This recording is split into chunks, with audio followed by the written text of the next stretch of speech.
नियोजित असताना तरी देखील हे कार्य त्यांचं अतिक्रमण करण्याचं कार्य चालूच आहे। काही महापालिकाचे अधिकारी वर्ग आहे 5,000 दे 10,000 द्या असं लाच मागतात, असं प्रूफ पण आमच्याकडे आहे।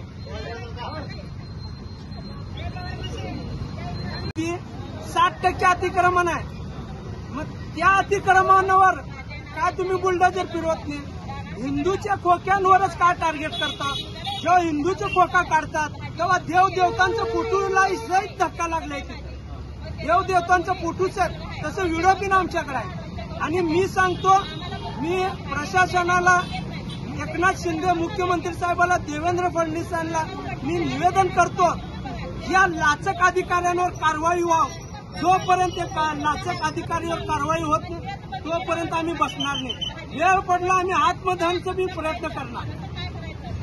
मी शिवराज गायकवाड, समन्वयक सकल हिंदू समाज।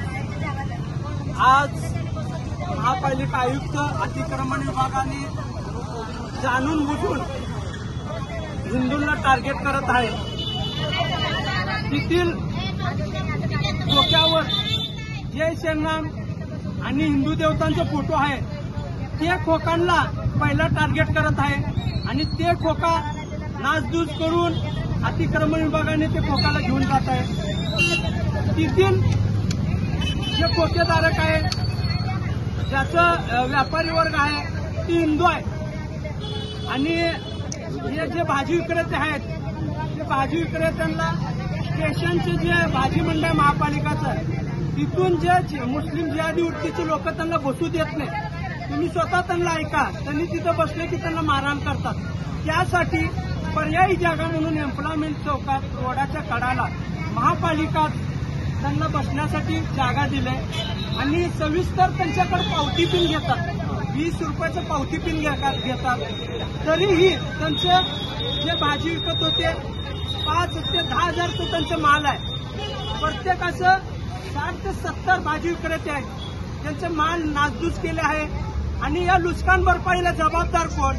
आता तिथं चहा कॅन्टीन आहे, एक तर सोलापूरमध्ये बेरोजगार आहे, हाताला पोट नाही।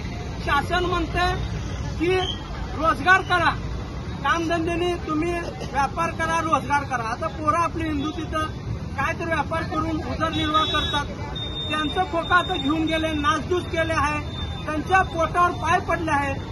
त्यांच्यात सगळ्या हिंदूमध्ये प्रश्न निर्माण होत आहे, हिंदूंनाच काय टार्गेट केले जात आहे? तिथं बाजूला मुस्लिम समाजाचे लोकही भाजी विकतात, त्यांचं का भाजी घेऊन गेलेली? असं प्रश्नचिन्ह निर्माण या आमच्या शेतकरी बांधव हिंदू दलितांच्या मनात होत आहे।